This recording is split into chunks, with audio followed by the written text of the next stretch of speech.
Welcome to another edition of Great Health, Abundant Happiness, and Outrageous Love. Mwah. This video is about how to raise your vibration. And I think one of the most important things is what you put into your body. Oh, sugar's down. And what you put into your body. And I don't mean just what you eat and drink, but what you listen to and what you take in. But obviously that's very important. Absolutely. And starting off with that, I give you the most credit. Karen's got my diet cleaned up, and a lot of it we did for health reasons in the beginning, but I can tell you that the spiritual lift from going vegan was just huge. But the cleaning up of what you eat, I think, is really important. It's very important, and not just eating plant-based, which ensures that you're not putting animal products in your body from animals that have led a very stressful and possibly negative life. It's very important to understand that if you ingest that, you're ingesting everything that goes along with that. In addition, it's really important to try to always go with organics, because otherwise you're ingesting the poisons and the toxins, and again, doing harm to your inner self. And that is energy. Yes. Because we are energy. Well, you just took the words right out of my mouth. Everything, Yes. Raising your vibration, we're talking about vibrational energy, taking it up. Mm-hmm. If you're taking in things that are going to take your vibration down, whether it makes you feel bad or what Karen's talking about, is really interesting when you think about it that way. When people take things into their system that have been exposed to negative energy, or it's a negative energy, Or negative toxins. Oh yeah, the way an animal's been Everything. treated, for instance, and then Absolutely. even right down to the products that you put on your skin. Your skin absorbs more than people think. Right. I believe it is 60% of what you put on your skin is absorbed within 26 seconds. So unless the molecules are too large to penetrate the skin, but most personal care products are composed of ingredients like fragrance, etc., that do penetrate your skin. And sadly, the regulations around that are so limited. They date back to 1938, and the FDA approval on that is pretty much anything goes. I believe they ban 30 or 40 ingredients, and that's it in the United States, whereas other countries ban around 2,000 ingredients that are known carcinogens that we allow here. So if you are putting these products on your skin and they're penetrating in, and these products are harmful to your energy, and then you're ingesting products that are also harmful to your energy, this is it's an energy suck on your life, right? Yeah. It's just, Well, it just brings you up or brings you down. I mean, we have complete control. 100% control. We get to choose what we eat, and we get to choose what we put on our bodies. So you get to choose what you put in and on your bodies. And every decision that we make should be for the benefit of the energetic vibration of ourselves, as well as us as a collective whole. Yeah. Right? Yeah, and then the biggest thing really is what you take into your mind, and it's like a lot of it's the people you hang around with. I mean, there are toxic people out there, and we're going through the 4 agreements again. Be impeccable with your word, even as you speak about yourself and others. Watch what you say, because those words turn into concepts that become part of your core if you're not careful.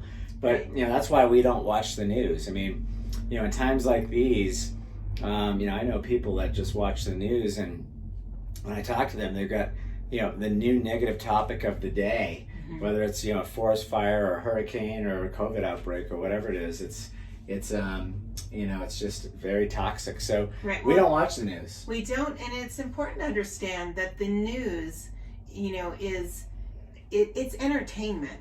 It's an entertainment show, so it's not always reporting everything or the whole picture. Their job is to make money. They're not there to inform the public. They're there to make money, and that's why there are, it's all 3 of the major, news stations, and then the ancillaries. They're all there because they're all competing with each other to try to vie for your attention. So they all take different paths to try to get into your mind and again, suck the energy out of you, because they're not giving us the good information. They're giving us the sensational information, right. Which, interestingly enough, we've talked about this in other videos, our brains accept negative information or disturbing information much quicker than we accept information that's happy. It just takes our brain a little bit longer to process the happy information. And so when you're clicking around, they want to get you fast with that negative, disturbing, sensational information. Yeah. And I think you can train yourself to go the other way, because 100%. I know that stat that you're talking about, yes. but that isn't me. I mean, when I see something negative, I'll just switch. But when you, like, if you saw something uplifting or positive, you'd stop and look at it again, because we've trained ourselves. But to your point, I like to say it's not because they're evil and they're trying to bring people down. They're a business. They give the people what they want. It's just like, people buy all these foods that are loaded with high fructose. They buy it. That's why it's on the shelf. So food companies are in business to sell food. News companies are in to sell newspaper or airtime. So they're only going to put out there what you guys watch or what you take or what you eat. I mean, we vote with our dollars. So at the end of the day, that's what they are. They're a business. You're absolutely right. They're a business. But it's a business that we don't want to partake in, because that is probably one of the biggest drains on people when they watch news and watch negative stories day in and day out. Because there's so much good going on. When I hear people talking about that, well, what about all the good? If there's this one bad thing, one person commits a crime in one town, it's all over the news. Right. When 99% of the people out there are doing good things, and you don't hear anything about it. So we'd like to focus on the good. Right. And when you are voting with your dollars, I love to support those businesses, especially those who have earned the B Corp, which means they're not just for profit, but they're for the people and the planet as well. Like Patagonia is an amazing company, and they do so much good in addition to being a profitable company. So, do your homework, and if you're looking for personal care products, look for companies that are B Corps. And again, I could rattle off a bunch, but I would love to hear the companies that you like to support and why down below. And I think it's really important that we share this information and that we stop supporting those companies that are only for profit and know they're making a product that is hurting us, that is hurting people, that is poisoning people, that is toxic or that contains toxic ingredients. And that includes food companies as well as personal care products. So, let us know your thoughts on this, and let us know the great companies that you like to support, because we'd love to see that and share. And I'd love to know a new, group of companies to add to the ones that I like to vote with my dollars for. Wishing you great health, abundant happiness, and outrageous love from the gondola at Copper Mountain Resort in Copper Mountain, Colorado. We'll see you guys. Thanks.